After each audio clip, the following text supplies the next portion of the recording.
Hi there. So I had an FUT hair transplant yesterday. This was my second transplant. The first one was an FUE and it didn't work the first time. So I've got a few points which I was thinking about yesterday while this was going on.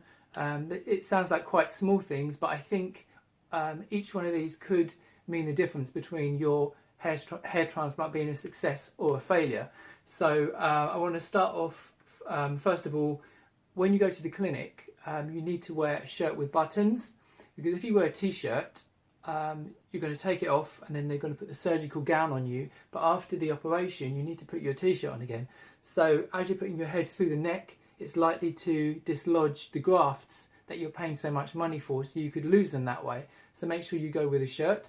The second thing is that the clinic may give you a hat after the procedure. So maybe you feel self-conscious about walking in the street after having the operation, and obviously you want to protect your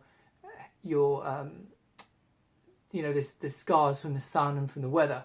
So the thing is, last time I had this procedure, they gave me a hat. What you have to remember is that the grafts at the front that have been inserted, you need to keep spraying them to keep them moist.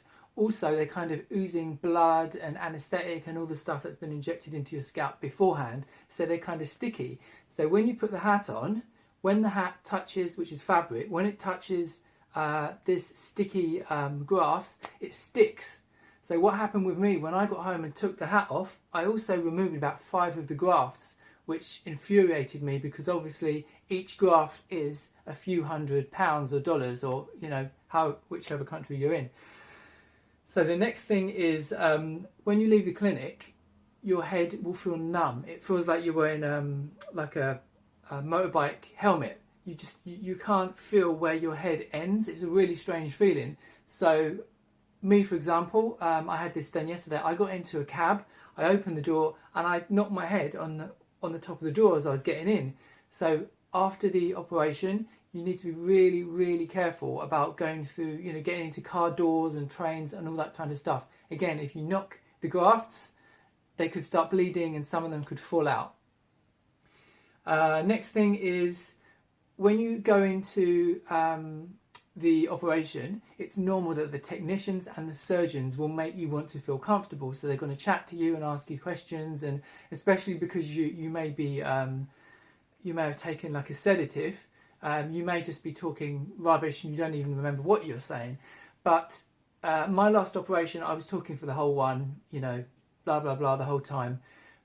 But yesterday, I kind of realised these people, they're wearing kind of telescopic glasses, so it magnifies everything they're doing. They're doing an extremely detailed, precise job. They don't need to be distracted by you talking about your holiday. Yeah, they're trying to make you feel comfortable, but my advice is you go in, you can chat for 5 minutes, put on your earphones, watch the TV, distract yourself. Do not distract the surgeon and the technicians, because again, this could affect the result of your procedure. You want them to do the very best they can. You want them to give 100% to your operation, and they can't do that if they're answering your questions.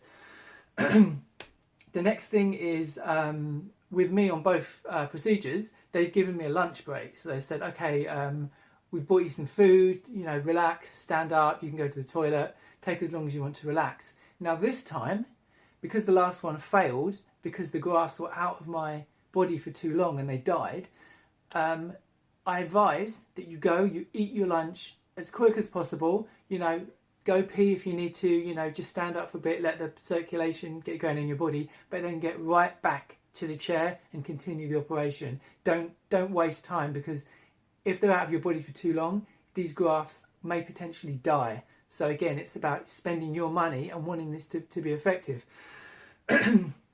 So the next thing is, many clinics say you can go back to work the next day. Now that's true if you've got a sedentary office job where you're just sitting there and tapping on a computer. You may still feel a bit groggy with the painkillers, but you could do that.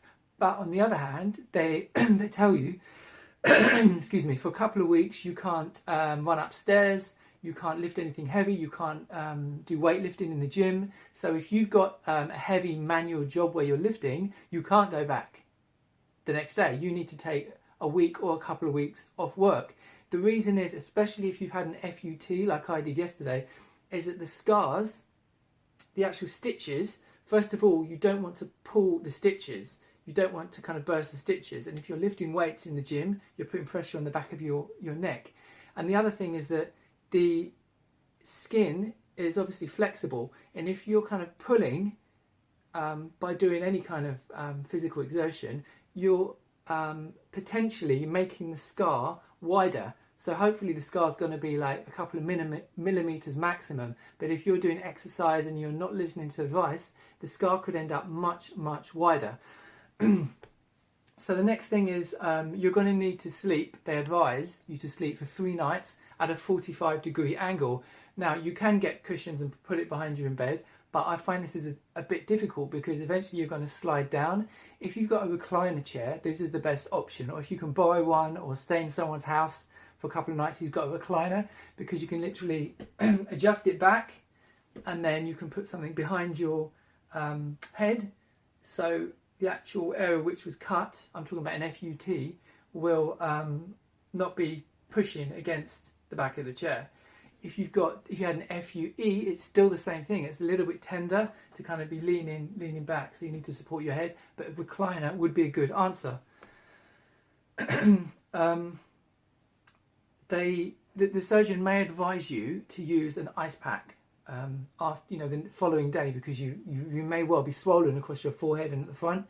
Now, again, the thing is, if you put an ice pack against the grafts, what happens with if you've got something like frozen peas or you've got ice wrapped in plastic, that will stick to the grafts, and when you take it away, it will rip them out.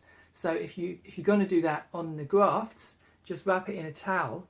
But actually, I just put I had some frozen peas and I just put it on the forehead. I didn't actually touch the grafts at all. Don't even go near them.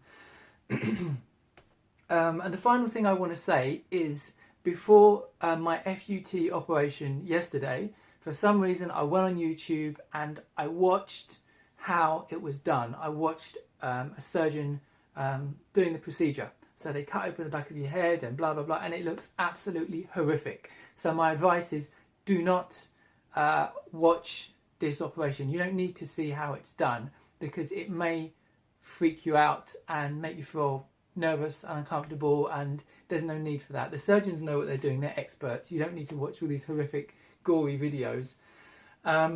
So the last thing I want to say is, you can't drive after the operation because you're going to be groggy.